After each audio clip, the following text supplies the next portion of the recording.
नमस्कार, online notes नेपालमा यहाँहरूलाई स्वागत छ। आज हामी वर्डमा चार्ट्सहरू कसरी इन्सर्ट गर्ने भनेर सिक्नेछौँ। योभन्दा अगाडि हामीहरूले वर्डमा शेप्सहरू इन्सर्ट गर्न सिकेका थियौँ। कुनै पनि चार्ट इन्सर्ट गर्नको लागि सबैभन्दा पहिले हामीहरूले इन्सर्टमा गई यहाँ इलिस्ट्रेसन्सको ग्रुपमा रहेको चार्टमा थिच्नुपर्छ।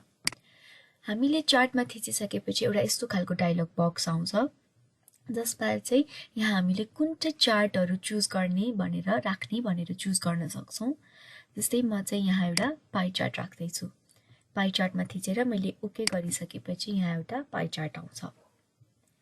पाई चार्ट आउने बित्तिकै बाई डिफल्ट यहाँ एउटा एक्सेलको पनि एउटा डायलग बक्स खुल्छ र हामीले चाहिँ यहाँ रहेको यो एक्सेलको डायलग बक्समा यहाँ रहेको यसमा हामीले डेटाहरू इन्ट्री गरेर यहाँ फिगरहरुमा चेन्जेस ल्याउन सक्छौं। जस्तै यहाँ फर्स्ट क्वार्टरमा 8.2 छ र मैले 8.2 लाई चेन्ज गर्नको लागि त्यहाँ गएर थिचेर जस्तो मलाई 3 राख्न मन लाग्यो भने मैले 3 टाइप गरे भने र इन्टर थिचिसकेपछि यहाँको तलको डेटाहरू चेन्ज हुन्छ। यो तलको पाई चार्ट चेन्ज हुन्छ।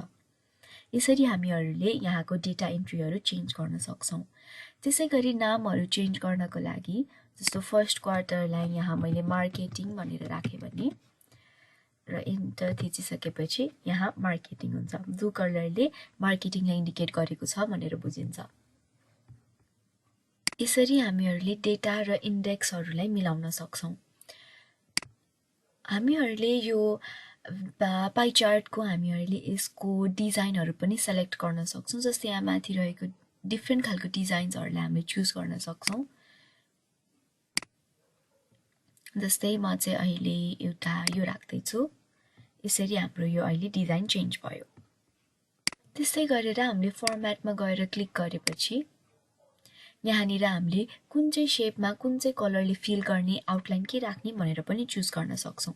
जस्तै मैले यो ब्लू कलरमा मलाई चेन्ज ल्याउन मन लाग्यो भने मैले यसलाई सिलेक्ट गरेर यहाँनिर शेप फिलमा रहेको कुनै पनि एउटा कलर्सहरू चुज गरेर त्यसको कलरहरू चेन्ज गर्न सक्छु। जस्तै म अहिले ग्रीन राख्दै छु भने अब यो यस्तो हुन्छ, ग्रीन कलरमा चेन्ज हुन्छ। यसरी हामीहरूले त्यो पाई चार्टको एउटा पार्टको शेपहरू फिल गर्न सक्छौं। र आउटलाइनको लागि हामीहरूले शेप आउटलाइनमा गएर थिच्यौं भने एउटा कलरहरूको ग्रुप खुल्छ र त्यहाँ गएर हामीले कुनै पनि एउटा कलर चुज गरेर त्यसको आउटलाइन राख्न सक्छौं। जस्तै मैले अहिले ब्ल्याक चुज गरे भने त्यो ब्ल्याक कलरले आउटलाइन हुन्छ।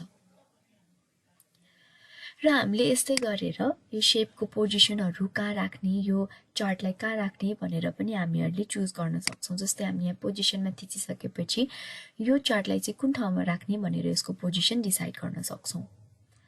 त्यस्तै गरेर जसरी हामीहरूले कुनै पनि एउटा इमेज र शेपको हामीले त्यसको साइजलाई चेन्ज गर्न सक्थ्यौं, हामीले यहाँनिर चार्टहरूको पनि साइजहरू चेन्ज गर्न सक्छौं। जस्तै यहाँ रहेर हामीले एरोमा क्लिक गर्यौं भने यसको साइज सानो र यसलाई ठूलो बनाउन सक्छौं। आशा छ तपाईहरुलाई यो भिडियो मन पर्यो होला। मन पर्यो भने लाइक, कमेन्ट र शेयर गर्न अवश्य नभुल्नु होला। साथै हाम्रो यो च्यानल अनलाइन नोट्स नेपाललाई सब्स्क्राइब गरी हामीसँगै कनेक्टेड रहनु होला र हाम्रो फेसबुक पेज अनलाइन नोट्स नेपाललाई पनि अवश्य लाइक गर्नु होला। धन्यवाद।